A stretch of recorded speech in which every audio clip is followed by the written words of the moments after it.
St. Lawrence College in Kingston, Ontario.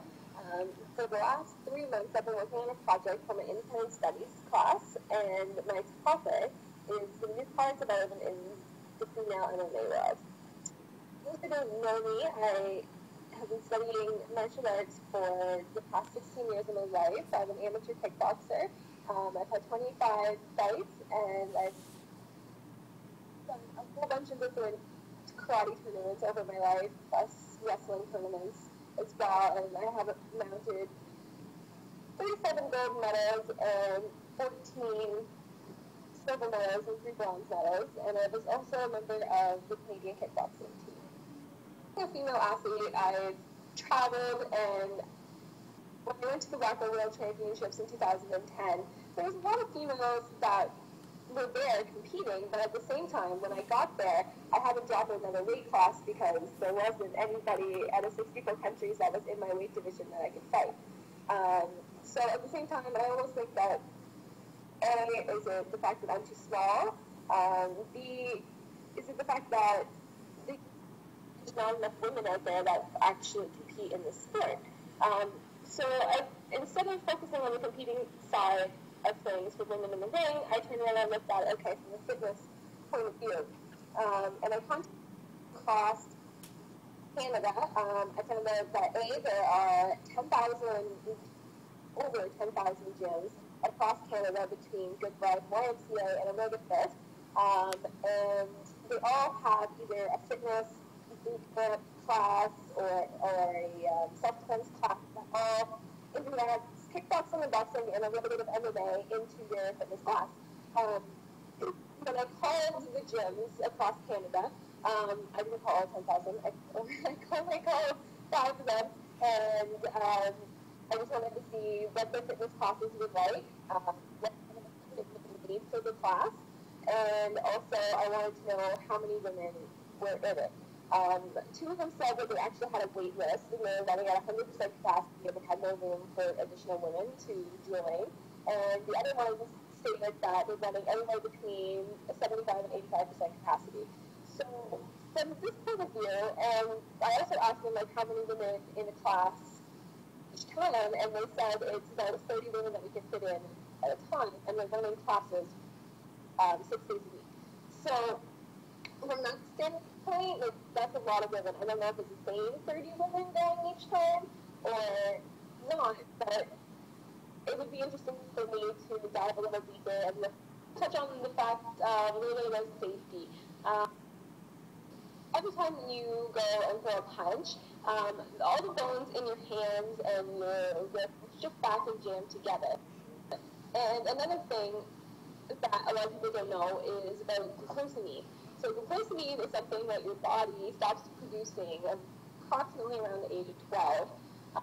What glucosamine is it's like a sugar molecule that's in your joints, and like I said, you start to deteriorate out of your body as you age, and it's something that it helps you heal faster in your joints and your muscle tears heal faster, and also it helps reduce joint and muscle pain. So you can go and buy glucosamine in a drugstore, and it helps keep your joints young, if you want to call it that.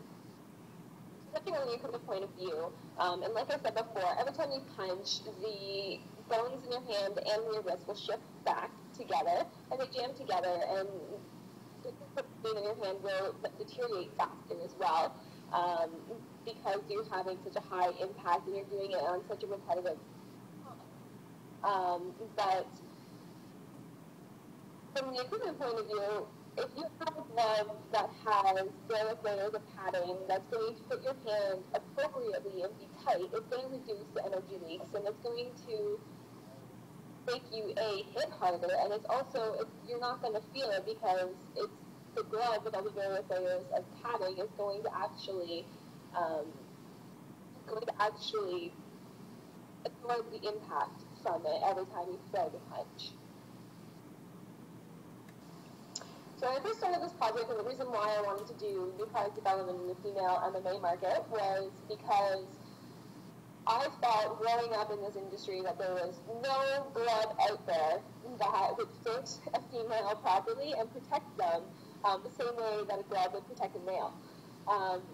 Doing my research, I found that there are a whole bunch of equipment manufacturers that have just slapped pink on their pre-existing glove and turned around and remarketed it as a female glove.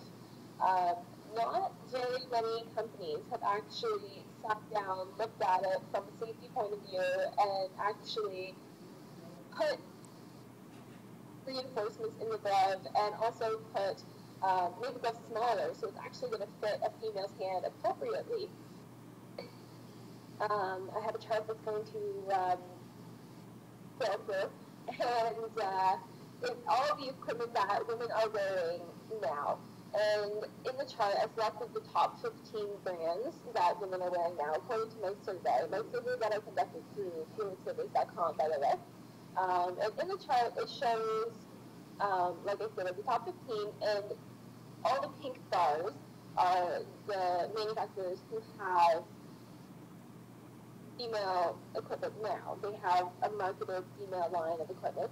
And the other ones that are purple they don't have a female line right now. And I asked women what equipment they were wearing, if they had any injuries, was their equipment comfortable, was it uncomfortable, and I asked them to state why it was uncomfortable or uncomfortable.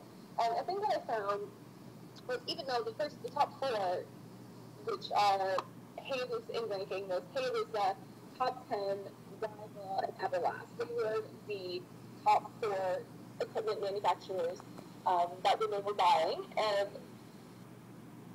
I was almost shocked that because a lot of the women, even though they all have a women's line made, a lot of the women also stated, which was my original theory, that the glove didn't fit them properly and that the glove was too bulky.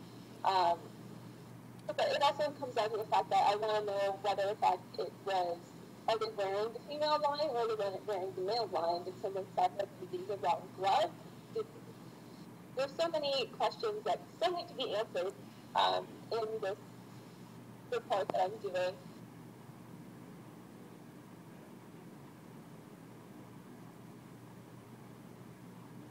I asked a question in my survey about would women buy a female-only combat gear equipment if they knew it was going to reduce the likelihood of injuries and it was actually going to protect them the same way as it would protect a male athlete. And it was pretty much a unanimous decision. 81% of the women who answered my survey stated yes, they would. And they wanted the glove to fit them smaller, fit them more appropriately. Fact of how old women were. So I had 51% of the people who answered my survey for whether the fact that they competed or they stayed in shape, just they were females who were into MMA or into martial arts in general. And 51% of them were between the ages of 19 and 25. And the next largest was 22% of them were between the ages of 26 and 30. And so I took the 51% of women between the ages of 19 and 25, and I just wanted to see how many of them competed, how many of them just did it to stay in shape. And the numbers were pretty staggered towards the fact that they competed. So those women who were aged 19 to 25, the ones who competed, 80% of them said yes, they would buy a female-only glove that reduced the risk of injuries. But looking into the ones who just did it to stay in shape, it was 100% across the board that they were like, yes, I really want this glove. I keep saying glove, equipment in general. So I definitely think that there is a market for a female-only martial arts equipment line. I do think, though, that my project needs a whole lot more research. I don't think that 3 months It's something that I can turn around and like say and have a concrete answer that yes, this can happen. There is a really big market for this. But yes, touching on it again, I do think it will happen eventually. I don't think right now is the right time.